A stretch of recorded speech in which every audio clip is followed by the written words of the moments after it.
শীত পড়লেই কলকাতার অফিস পাড়ায় তেলেভাজার গন্ধটা আরও বেশি করে টের পাওয়া যায়।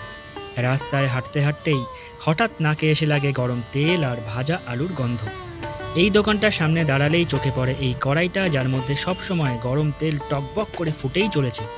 একটার পর একটা আলুর চপ নামছে সেই তেলে, পাশে সাজানো রয়েছে বেগুনি আর ফুলকপির বড়া ভাজার অপেক্ষায়। এই দৃশ্যটা নতুন নয়, এই দৃশ্যটা কলকাতা বহু বছর ধরে দেখে আসছে। আসলে তেলে ভাজার ইতিহাসটাও এই শহরের সঙ্গে জড়িয়ে।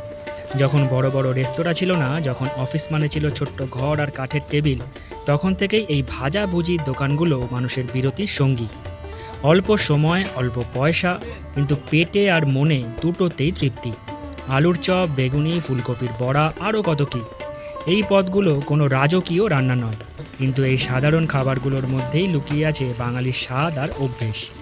আজ অফিস পাড়া বদলে গেছে, ল্যাপটপ এসেছে, হেডফোন এসেছে, কফির কাপও বদলে গেছে, কিন্তু এই কড়াইটা বদলায়নি।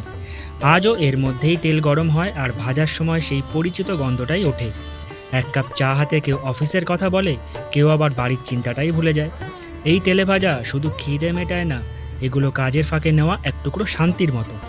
শীতের দিনে এই দোকানগুলো আরও বেশি করে নিজেদের অস্তিত্ব জানান দেয়, কারণ শীত মানেই গরম তেল, ভাপ ওঠা কড়াই আর হাতে ধরা এক টুকরো সুখ। এই কারণেই দিন বদলালেও অফিস পাড়ার এই তেলে ভাজার দোকানগুলো আজও ঠিক আগের মতোই ভরসার জায়গা হয়ে রয়ে গেছে।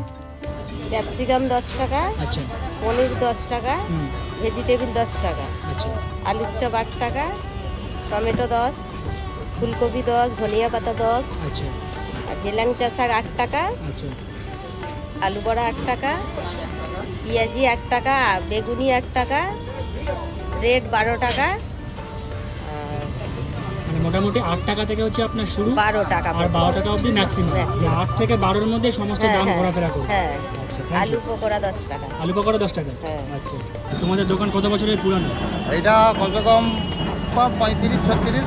35-36। হ্যাঁ, মানে এটা পুরো শুরু করেছিল কি তোমার বাবা? বাবা বাবার সঙ্গে সেই সময় কি আর কেউ থাকতো? না, বাবার সঙ্গে মা ছিল, বাবা ছিল, মা আর বাবা। হ্যাঁ। আর এখন তুমি আর তোমার ফ্যামিলি। ফ্যামিলি।